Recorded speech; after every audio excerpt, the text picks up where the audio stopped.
Selanjutnya pengaruh angin pada kendaraan. Jadi gaya tekan angin tanahnya per milimeter panjang bentang itulah 1,46 Newton per milimeter. Ini dapat dari mana? Angka ini dapat dari SNI. Jadi 1,46 Newton per milimeter panjang jembatan. Dengan ditangkap 1,8 meter dari permukaan aspal gitu. Jarak antar roda standar X ini itu adalah 1,75 meter, itu dari SNI juga, SNI pembenahan. Panjang jembatan kita 25 meter, sehingga reaksi roda kendaraan akibat beban angin itu adalah gaya dikali lengan, ini momen dibagi lengan. Jadi kan di sini ada gaya ketutupan ya. Jadi di sini tuh ada gaya angin dikalikan lengannya gitu. Kan momen guling ke arah kiri. Nah, dibagi dengan jarak ini, jarak lengannya dikali dengan QEW. Itu asal muasalnya. Dapatlah nilai QEW adalah 1,5 Newton per milimeter. Jadi karena ini satuannya 1,9 Newton per milimeter, jadi kan enak. Karena emang kita butuhnya adalah beban terbagi merata. 1,5 Newton per milimeter panjang. Kemudian gaya geser akibat angin, salah ketik ini, harusnya angin kendaraan, maka setengah KL tambah tuh gaya gesernya, bending momennya 1/8 KL kuadrat, jadinya segini. Q-nya kalau mau disesuaikan ya, jadikan satuan kilonewton per meter seperti itu, atau yang paling gampang gitu, jadikan kilonewton per meter sehingga dikalikan L nya dalam bentuk meter, ketemu angka ini gitu. Oke, ya selanjutnya beban gempa. Nah, beban gempa ini seperti sudah saya sampaikan panjang lebar kemarin, intinya pada gelagar itu hanya menahan gaya beban gempa vertikal. Sedangkan lateral itu nanti kita hitung di abutment, bukan di gelagar. Nah, gaya gempa vertikal itu kita ambil misalnya 10%, kan dari SNI kan gitu, 10% dari beban permanen. Sehingga beban permanen itu adalah MS dan MA. Mati sendiri mulai tambahan, dihitung. Itu adalah nilai gaya gesernya. Ini gaya bending momennya, sehingga total sekian. Nah, 10% nya itu adalah sekian. Inilah gaya gempa vertikal gitu.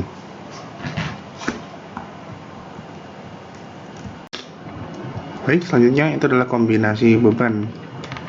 Kombinasi beban ini langsung kita menggunakan tabel ini tadi ya. Asumsi saya adalah kita perencanaan tulangan nanti menggunakan kombinasi ultimate. Jadi kita menggunakan keadaan batas kekuatan kuat 1 sampai kuat 5 dan keadaan ekstrim 1 yang ada beban gempanya. Jadi kita kombonya ada 6 combo seperti itu.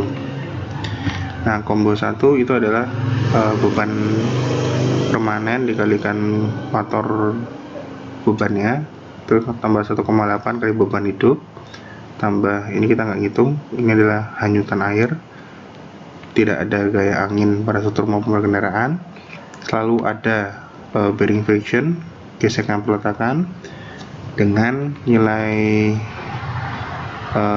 pengaruh suhu terbagi meratanya kita mengambil nilai 0,5 karena 1,2 itu untuk menghitung panjang muai rencana gitu.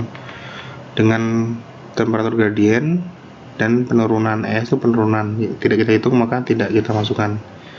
Nah, perlu saya ingatkan lagi, nilai gamma TG, jadi faktor beban dari temperatur gradien itu adalah untuk beban ultimate 0, jadi tidak diperhitungkan.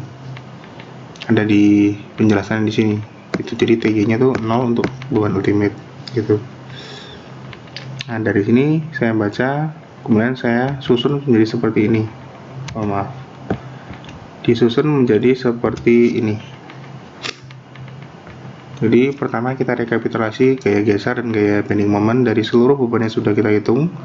Ada 1, 2, 3, 4, 5, 6, 7, 8, 9, 10. Ada 10 beban gitu ya. Ingat, pada beban temperatur terbagi merata tidak ada gaya sama sekali, jadi kita hanya hitung muainya saja. Muainya tadi kemudian berubah menjadi gaya pada reaksi gesekan tumpuan gitu.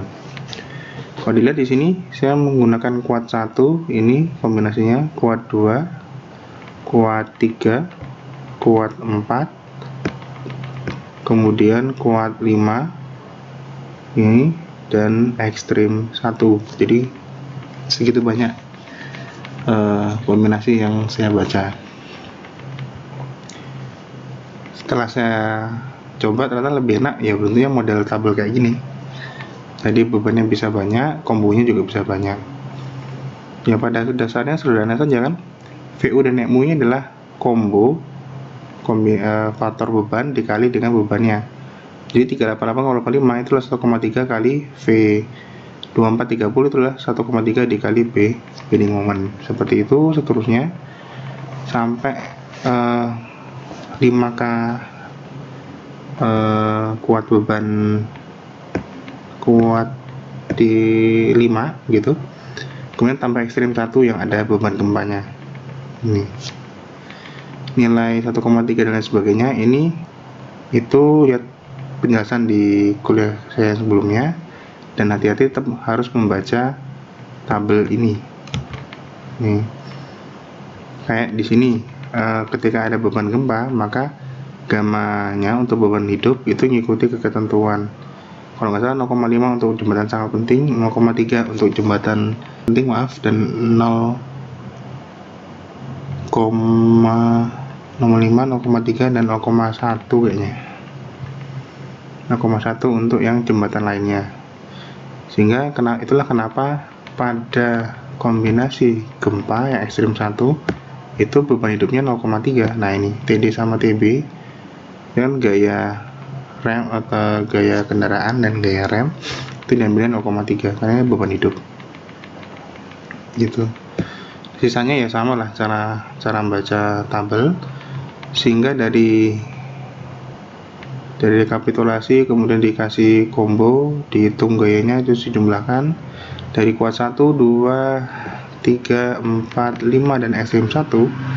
Yang terbesar adalah kuat 2 ini dengan gaya geser 12.281, bending moment 9153,8. Yang lainnya di bawah itu semua itu. Sehingga kesimpulan saya, kombinasi maksimum kita adalah kuat 2 dengan gaya geser maksimum sebesar 1281 km dengan bending moment maksimum sebesar 9153,8 kN meter gitu.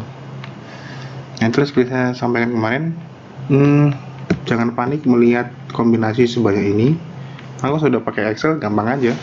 Kalau kombinasinya banyak sampai dengan 5 kombinasi. Contohnya ini sudah saya rangkum jadi gampang toh, tidak memanjang ke arah samping, tapi lebih enak ke arah bawah. Seperti ini format kombonya untuk menghitung beban terbesar. Ternyata ekstrim 1 aja masih kalah besar dengan kuat 2. Kuat 2 itu sampai segini, seperti itu. Oke, ini saja contoh dari saya.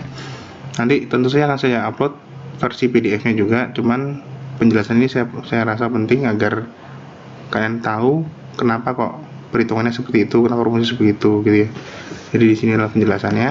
Nanti setelah ini saya rancang dulu soal buat kalian untuk kalian latihan. Latihan dengan tentu saja boleh pakai sebentar, latihannya tetap tulis tangan sih, tapi dalam proses kalkulasinya ya silakan bantu Excel, tapi judulnya tetap ditulis tangan. Nanti ketentuan lebih lanjut tentang tugasnya saya ketik di classroom kita, seperti itu. Terima kasih, sekian dari saya. Semoga tidak tambah bingung gitu ya. Assalamualaikum warahmatullahi wabarakatuh.